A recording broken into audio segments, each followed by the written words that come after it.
No, brother, I feel you. I feel your passion. I feel your frustration. I feel how I feel, or I felt back in the days when I didn't have any help. What I can tell you, brother, is that they are out there, those people who are of the best intentions, who want to do the right thing like yourself, but they're far and few in between. But you cannot, because of human nature, I learned, and this is because I've lived this long, I have the greatest of love for my people, greatest of love. And I wouldn't be doing what I'm doing because it's based in love. The thing is that love has to come from a personality that is unconditional. If you're dealing from an unconditional love of your people, then the frustration should not de-emphasize your passion, or at least convert it or redirect it into anger. Your love for your people should make you overtly and inwardly understand that your people are fickle. They're sick. They're dysfunctional. They're walking wounded. They are completely mentally willy chipped into insanity. And you're going to be meeting that, especially if you are empathetic and you have your heart set on helping people. You can't walk into a war zone with arms hanging over here and people shell shocked over there and people over here completely lost in their own mind, looking at the ground, mumbling at themselves. You're in war and you're looking at casualties. You're looking at shell shocked people, and nobody is going to be normal. Everybody's going to be saying what they're doing to survive for themselves. What you need to do, beloved, is to set your mind and your goals for a personal, immediate movement of your own determination towards doing something constructive. And if somebody should happen to join you, good. But you do not depend on them for reaching your goal. And if your goal is to get your hand out to somebody and lift them up, and you're waiting for thanks for that, or support from somebody else to help you, don't. You can't do that up front. If you are determined, then everything else that is trying to deter you from your goal or trying to de-emphasize your passion towards that goal, everything else that anybody else does that's screwed up in your mind and is messed up, that should not be the primary point of your focus of attention, because that means that the people who are effed up are stronger and have more influence over you and your mind than those who are not. The people who are frustrating you and give you that kind of feeling of anger towards them, for them to get that kind of feeling from you means that they're getting stronger. They're stronger than your own resolve to be you. The snow is the same as our word yoke, Y-O-K-E, and the Latin word jungere, to join. Join, junction, yoke, union, all these words are basically from the same root. And so likewise, when Jesus said, "My yoke is easy," he was saying, really, my yoga is easy. And the word therefore basically denotes the state that would be the opposite of what our psychologists call alienation, or what Buddhists call Sakaya Drishti, the view of separateness, the feeling of separateness, the feeling of being cut off from being. And most civilized people do in fact feel that way, because they have a kind of myopic attention, focused on their own boundaries and what is inside those boundaries, and they identify themselves with the inside, and don't realize that you cannot have an inside without an outside. That would seem, wouldn't it, to be extremely elementary logic, that we could have no sense of being ourselves, of having a personal identity, without the contrast of something that is not ourselves, that is to say, other. But the fact that we don't realize that self and other go together is the root of an enormous, terrifying anxiety. Because what will happen when the inside disappears? What will happen when the so-called I comes to an end, as it seems to? Of course, if it didn't, I mean, if things did not keep moving and changing, appearing and dissolving, the universe would be a colossal bore. And therefore, you are only aware that things are all right for the moment. I mean, I hope most of the people in this gathering have a sort of genial sense inside them that for the time being, things are going on more or less okay. Some of you may be very miserable. And then your problem may be just a little different, but it's essentially the same one. But you must realize that that sense of life being fairly all right is inconceivable and unfeelable unless there is way, way, way in the back of your mind the glimmer of a possibility that something absolutely unspeakably awful might happen. It doesn't have to happen, because you'll die one day. But there always has to be the vague apprehension, the Hintergedanke, that the awful awfuls are possible. It gives spice to life. Now, these observations are in line with what I'm going to talk about tonight, the intellectual approach to yoga. There are basically certain principal forms of yoga. Most people are familiar with Hatha Yoga, which is a psychophysical exercise system. And that's the one you see demonstrated most on television because it has visual value. You can see all these exercises of lotus positions, people curling their legs around their necks and doing all sorts of marvelous exercises. And they're good exercises. The most honest yoga teacher I know is a woman who teaches Hatha Yoga and doesn't pretend to be any other kind of guru. She does it very well. Then there is Bhakti Yoga. Bhakti means devotion. And I suppose in general you might say that Christianity is a form of Bhakti Yoga, because it is yoga practiced through extreme reverence for and love for some being felt more or less external to oneself, who is the representative of the divine. Then there is Karma Yoga. Karma means action. And incidentally, that's all it means. It does not mean the law of cause and effect. When we say that something that happens to you is your karma, all it's saying is it's your own doing. Nobody's in charge of karma except you. Karma Yoga is the way of action, of using one's everyday life, one's trade, or an athletic discipline like sailing or surf riding or track running as your way of yoga, as your way of discovering who you are. Then there's Raja Yoga. That's the royal yoga. And that's sometimes also called Kundalini Yoga.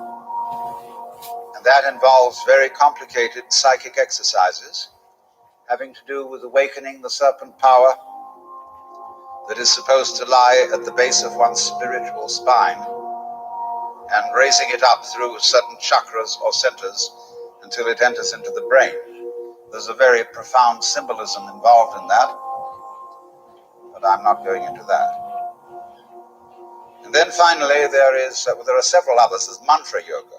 Mantra Yoga, which is the practice through chanting of humming, either out loud or silently, certain sounds which become supports for contemplation for what is in Sanskrit called jhana.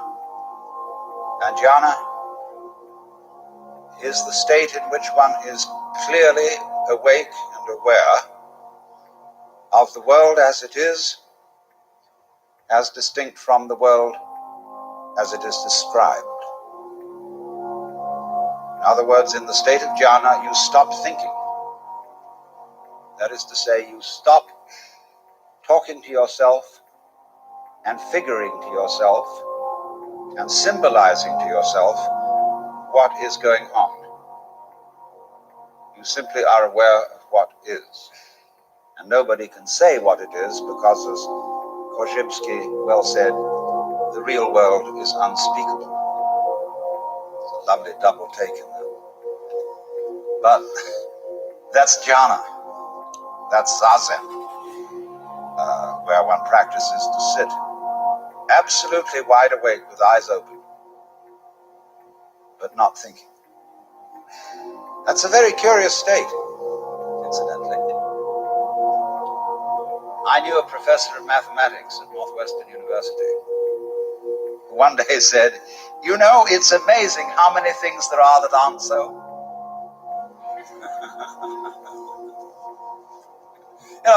He was talking about old wives' tales and scientific superstitions and so on. But when you practice jhana, you're amazed how many things there are that aren't so. Because when you stop talking to yourself and you are simply aware of what is, that is to say, of what you feel, what you sense, even that saying too much, you suddenly find that the past and the future have completely disappeared. So also have disappeared the so-called differentiation between the knower and the known, the subject and the object, the feeler and the feeling, the thinker and the thought. They just aren't there because you have to talk to yourself to maintain those things. They're purely conceptual. They're ideas. They're phantoms, ghosts. So when you allow thinking to stop, all that goes away. And you find you're in an eternal here and now. And there's nowhere you're supposed to be. There's nothing you're supposed to do. There's nowhere you're supposed to go, because in order to think you're supposed to do something, you have to think. And so it's incredibly important to unthink at least once a day for the very preservation of the intellectual life. So if we stop that temporarily and get our mind clear of thoughts, we become, as Jesus said, again as children, and get a direct view of the world, which is very useful once you're an adult. There's not much you can do with it when you're a baby, because everybody pushes you around. And they pick you up and sit you there, they sit you there. And you can't do much except practice contemplation. Only you can't tell anyone what it's like.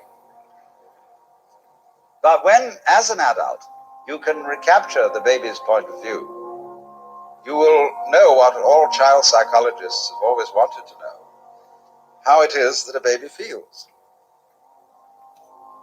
And the baby, according to Freud at least, has the oceanic experience.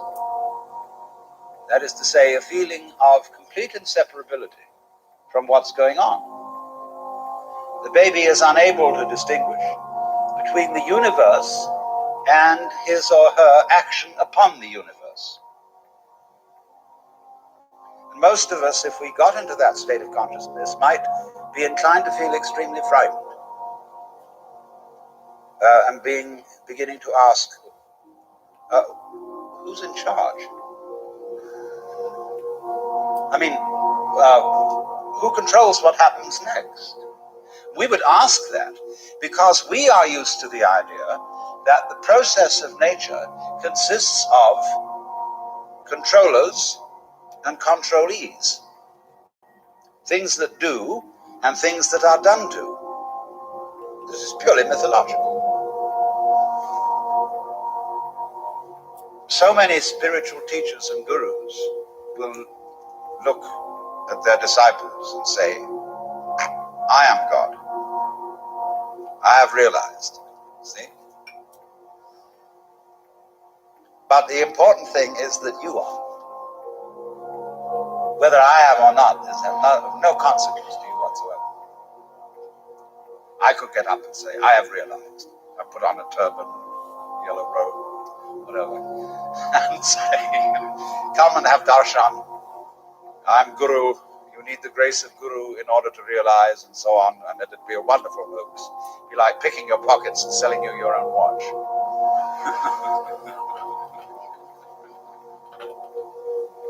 But the point is, you are.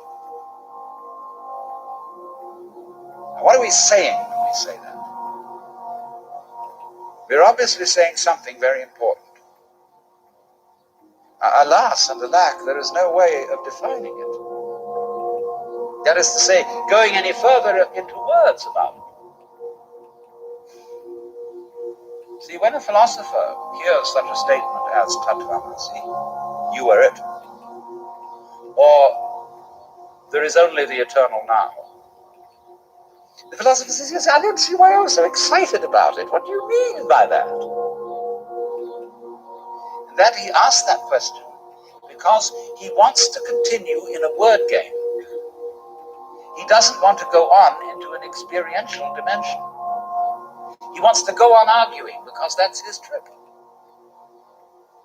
And all these great mystical statements mean nothing whatsoever. They're ultimate statements. Just as, the trees and the clouds and the mountains and the stars have no meaning because they're not words. Words have meaning because they're symbols, because they point to something other than themselves. But the stars, like music, only bad music has any meaning. Classical music never has a meaning. And to understand it, you must simply listen to it and observe its beautiful patterns, go into its complexity. So, when your mind, that is to say your verbal systems, get to the end of their tether, that is to say, when they arrive at the meaningless state, here is the critical point. And the method of jnana yoga is to exercise one's intellect to its limits, so that you get to the point where you have no further questions to ask. You can do this in philosophy study if you've got the right kind of teacher who shows you that all philosophical opinions whatsoever are false. Or at least, if not false, extremely partial. And so you feel a kind of intellectual vertigo, which is called in a Zen Buddhist poem, above not a tile to cover the head, below not an inch of ground to stand on. Well, where are you then?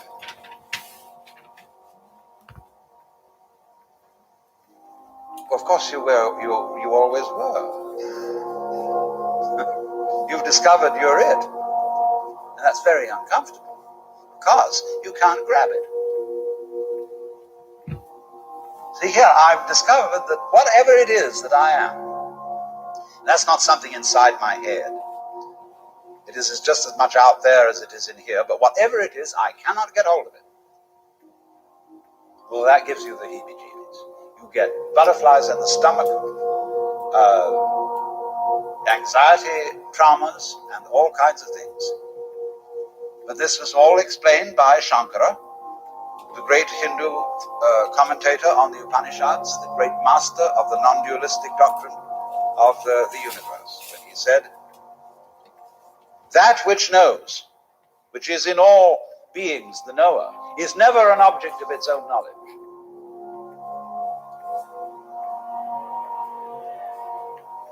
So therefore, to everyone who is in quest of the supreme kick, the great experience, the vision of God, whatever you want to call it, liberation. When you think that you're not it, any old guru can sell you on a method to find it. And that may not be a bad thing for him to do. Because, as Blake said, a fool who persists in his folly will become wise. And a clever guru is a person who leads you on. Yeah, kitty, kitty, kitty, kitty, kitty. I've got something very good to show you. Yeah. You just wait. Oh, but you've got to go through a lot of stages yet. You say, can I get that? Oh, I want to get that. You know, all the time it's you. I was talking with a Zen master the other day, and he said, you should be my disciple. I looked at him and said, who was Buddha's teacher? And he looked at me in a very odd way and said,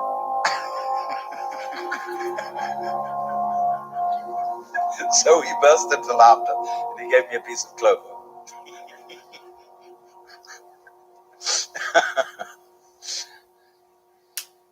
So,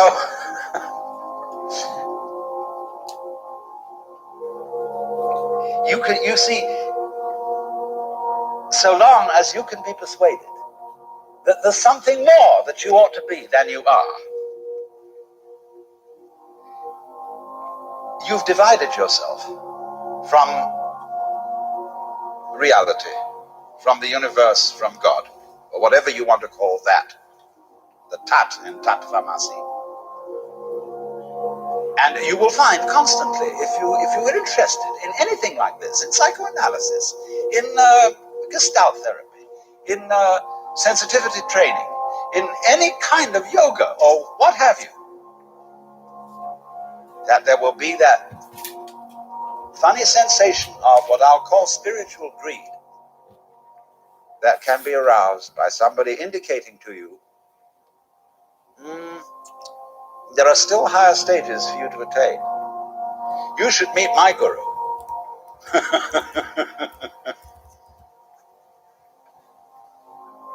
So you might say then, now, to be truly realized, you have to get to the point where you're not seeking anymore.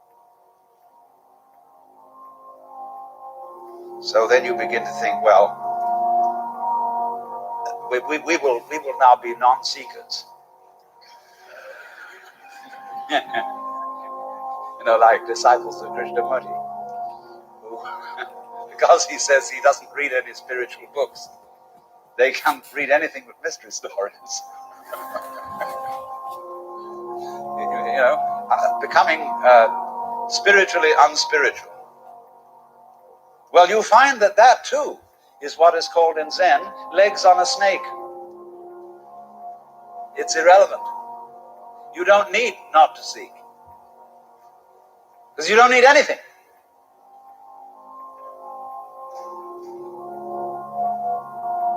And it's like crawling into a hole and pulling the hole in after you.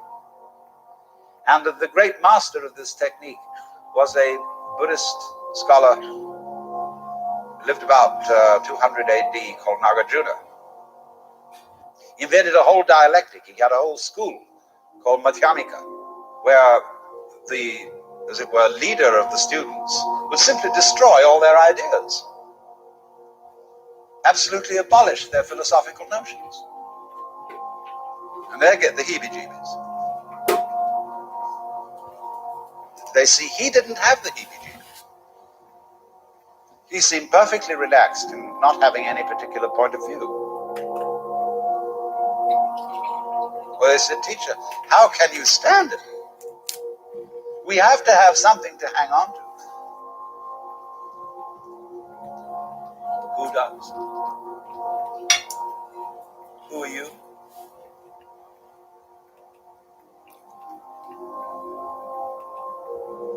And eventually you discover, of course, that it's not necessary to hang on to anything. and rely on it. There's nothing to rely on because you're it. It's like the universe. It's like asking the question, where is the universe? And by that I mean the whole universe. Whereabouts is it in space? Everything in it is falling around everything else, but there's no concrete floor underneath for the thing to crash. Because the space, you can think of infinite space if you like. You don't have to think of curved space. The space that goes out and out and out forever and ever and has no end. What is that? Of course it's you. What else could it be? Only the universe is delightfully arranged so that as it looks at itself, in order not to be one-sided and prejudiced, it looks at itself from an uncountable number of points of view. We thus avoid solipsism, as if I were to have the notion that it's only me that's really here, and you're all in my dream. Of course, that point of view cannot really be disputed, except by imagining a conference of solipsists, arguing as to which one of them was the one that was really there.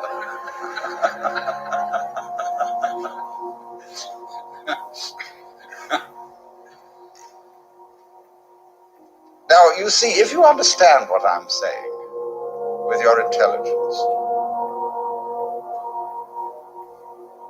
and then take the next step and say, but I understood it now, but I didn't feel it. Then next I raise the question, why do you want to feel it? You say, I want something more, because that's again that spiritual greed. And you could only say that because you didn't understand it. There is nothing to pursue because you're it. And if you don't know that, you always were it. And if you don't know that, in other words, to put it in Christian terms or Jewish terms, if you don't know that you're God from the beginning, what happens is that you try to become God by force. Therefore, you start being violent and obstreperous and this and that and the other.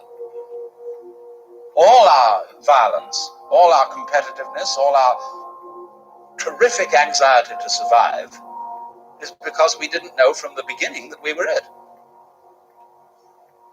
Well, then you would say, if we did know from the beginning, as in fact you did, when you were a baby, then everybody says, well, nothing would ever happen.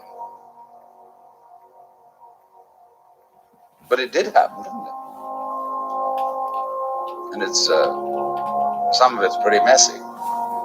But what people don't realize is they say, well, take the Hindus. It's basic to Hindu religion that we're all God in disguise and that the world is an illusion.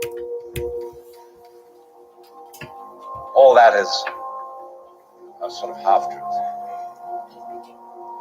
But if that is the case, if Hindus, and really awakened Hindus, by the knowledge of their union with the Godhead, would simply become inert, why then Hindu music? The most incredibly complex, marvelous technique. When they sit and play, they laugh at each other. They're enjoying themselves enormously with very complicated musical games. But when we come and the symphony orchestra gets up, everybody dresses in evening dress, the most serious expression, and all the audience is down. It's like it's in a kind of church. And there's none of that terrific zest where the drummer, the tabla player, laughs at the sarod player as they compete with each other in all kinds of marvelous improvisations. So if you do find out, by any chance, who you really are, you, instead of becoming merely lazy, you start laughing. And laughing leads to dancing. And dancing needs music. And we can play with each other. for a change.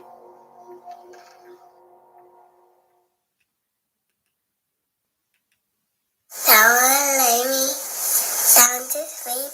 I pray the Lord I soul to keep. The angels watch me through the night and keep me safe to morning light. Amen. Yo, this ice water motherfucking Jones, goddammit, in this bitch. Shouts out to my uncle Ice Water, Supreme Pimpin', in here Hood X Studios with my nigga Nightcap, K Blau, goddammit. This shit very religious, you know what I'm saying? You hit us, we hit you, we hit you, we hit you, goddammit, we make it rain 40 days, 40 nights like Moses.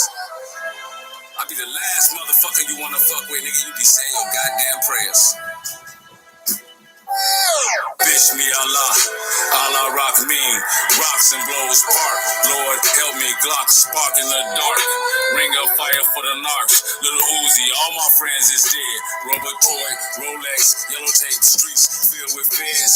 Moon rock to the head, Henny mixed with Remy in the land of the dead with a closed mouth. Don't get fed, Don Juan, magic wine, bless me. Penitentiary kosher, kiss the pinky ring. Sold 1,000 crackhead dreams, nightmares while I'm still awoke. Gucci and then Da Vinci G while I'm at its wake. Niggas crying with the devil face. Niggas be on two-face. Gemini, her and I, getting high. Wipe the tears from your eyes. Baby, we're gonna survive and everything is gonna be alright. All we gotta do is stay drunk and live in this devil place. Pyramid traps under the Rico whack. Trying not to catch your cases. Teaching of the black race. Niggas dying at a fast pace. Now pass me the ashtray, nigga. Now I lay me down to sleep. I pray the Lord my soul to keep. If I should die before I wake, I pray the